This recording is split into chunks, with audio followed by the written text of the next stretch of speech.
Binibigyan lamang ng impeachment court ang depensa ng hanggang bukas para muling hirap sa paglilitis si Chief Justice Renato Corona. Handa na raw maglabas ng desisyon ng Senator Judges sa susunod na linggo kung marap man muli si Corona sa impeachment trial o hindi. Balitang hatid ni Ruth Cabal. Ang tanong sa hearing, kailan may pagpapatuloy ang testimonya ni Chief Justice Renato Corona kung magpapakita man ulit ito sa korte. Lalo na nang sumama raw ang pakiramdam ng Chief Justice kaya bigla siyang tumayo at umalis ng session hall kahit wala pang pahintulot ng korte. Sinumite ng depensa sa impeachment court ang medical report mula sa mga doktor ni Corona sa Medical City. Pero mismo si Lead Defense Counsel former Justice Serafin Cuevas inabot daw ng 2 oras sa paghihintay sa ospital para makausap ang kanyang kliyente. Tanging ang pamilya lang ni Chief Justice Corona ang humarap sa kanya. When we reached the hospital, Your Honor, we did not have the opportunity to talk with the Chief Justice. He is in sedation and we were prohibited by the physician in charge from having a conference with him. Nevertheless, we were able to talk to Mrs. Corona, her daughter Carla and son Francis. I got the assurance that Justice Corona, Chief Justice Corona, Your Honor, is willing to be back in order to continue with his direct and cross-examination question, Your Honor. But the stumbling block against that desire of Justice Corona, Your Honor, is his mental and physical condition, Your Honor. In fact, he cannot stand up, Your Honor. He is gasping for breath, and I do not think that his condition will warrant an intelligible examination, whether direct or cross-examination, Your Honor. Pinadala ni Enrile ang Senate doctor sa Medical City para tignan ang kondisyon ng punong mahistrado. Pero binawi rin daw ng presiding officer ang utos. And he told me that it would be better to leave the medical issue to the defense because if it's the doctor of the Senate, we might be bound by whatever findings the medical or the doctor of the Senate would say. Binigyan ni Enrile ang depensa ng hanggang Biyernes para iharap muli si Corona. You tell us when your client can come here in this court.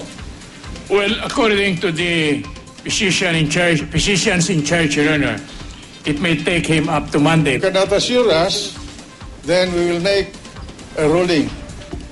And this ruling will be cannot be reconsidered by anyone. This court will give you until Friday to close your evidence. After that, we will consider the case submitted on the record. On Monday, we schedule an oral argument.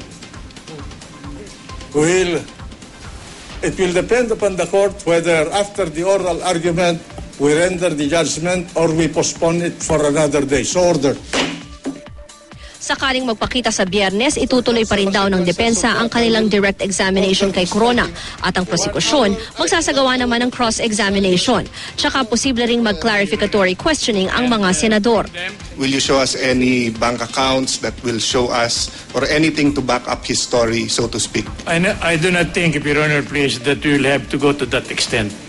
In other words, the testimony he had made through this yesterday will rely entirely on his credibility and the validity of his assertions, Your Honor. Inungkat din ng mga senador ang kondisyon ni Corona na magbibigay lang siya ng waiver para buksan ang kanyang peso at dollar accounts kung magbibigay din ng kaparehong waiver ang 188 na kongresistang pumirma sa impeachment complaint at si Senator Franklin Drilon. Are you willing to sign the waiver? Hindi po siguro ako. Personally, it is not the issue po dito sa impeachment. It is not the issue here. The issue here is the waiver promised by the Chief Justice. And we don't want to divert the issue. Mm-hmm. So to us, it is a non-issue for the prosecution. So you're not willing to sign the waiver? We will not sign. All right. Senator Drilon, Mr. President, wishes to sign. Wishes to be recognized. Obviously, I will not sign. Refrain from disrupting the proceedings, please. I report all my assets in my salary. There is no requirement that we waive open up our bank deposits, because if that is the case, this will be disastrous to our banking system. Now, but having said that, I am on record, I will not sign any waiver. Ruth Cabal, GMA News.